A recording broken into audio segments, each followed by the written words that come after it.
Haleluya. Mari kita baca semuanya. Mulai dari ayat 1, kuat-kuat kita baca. Karena itu, saudara-saudara, demi kemurahan Allah, aku menasihatkan kamu, supaya kamu mempersembahkan tubuhmu sebagai persembahan yang hidup, yang kudus, dan yang berkenan kepada Allah. Itu adalah ibadahmu yang sejati. Janganlah kamu menjadi serupa dengan dunia ini, tapi berubahlah oleh pembaharuan budimu, sehingga kamu dapat membedakan manakah kehendak Allah, apa yang baik, yang berkenan kepada Allah, dan yang sempurna.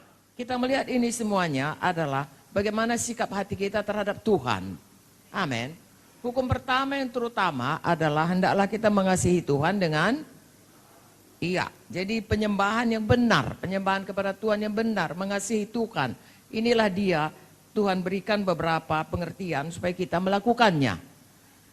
Berikutnya ini kalau kita lihat, ini nasihat hidup dalam kasih. Hukum kedua, mengasihi sesama. Jadi di sini dituliskannya bagaimana kita harus menghadapi saudara sesama manusia. Mari kita baca ayat 9. Hendaklah kasih itu jangan pura-pura, jauhilah yang jahat, lakukanlah yang baik.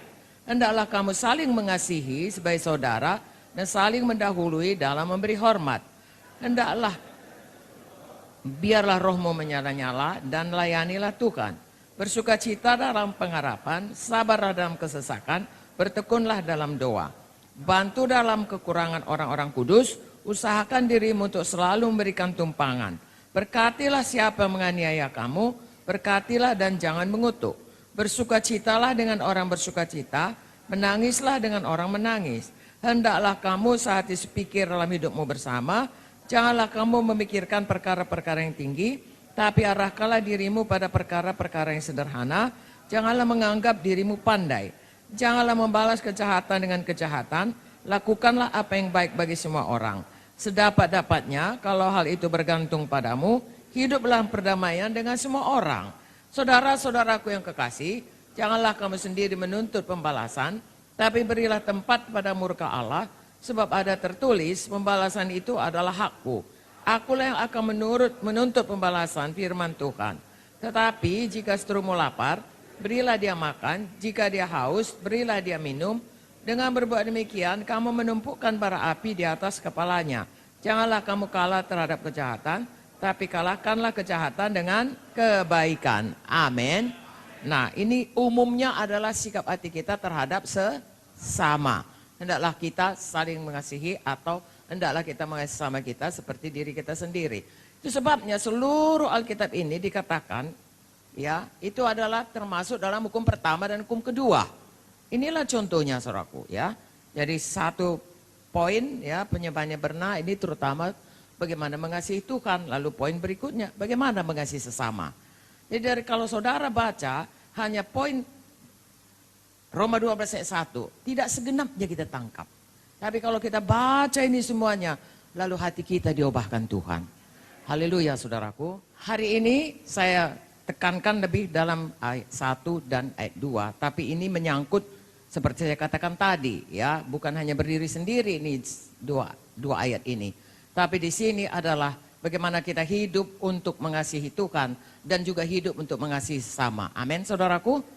Nah, di sini dikatakan ayat 1, kita baca lagi. Karena itu saudara-saudara, demi kemurahan Allah, aku menasihatkan kamu supaya kamu mempersembahkan tubuhmu sebagai persembahan yang hidup, yang kudus, yang berkenan kepada Allah. Itu adalah ibadahmu yang sejati. Dengan kata lain, saudaraku, sama seperti hukum pertama, kita itu harus mengasihi Tuhan dengan segenap hati, segenap jiwa, segenap tubuh, segenap akal budi. Amin.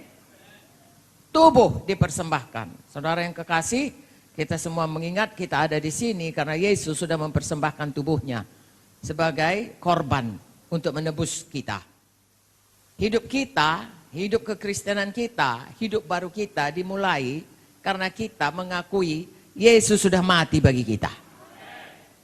Sebelum kita mengakui itu, tidak ada hidup baru dalam kita. Yang ada hanyalah hidup lama, hidup berdosa. Hidup dalam jalan menuju kepada ke neraka.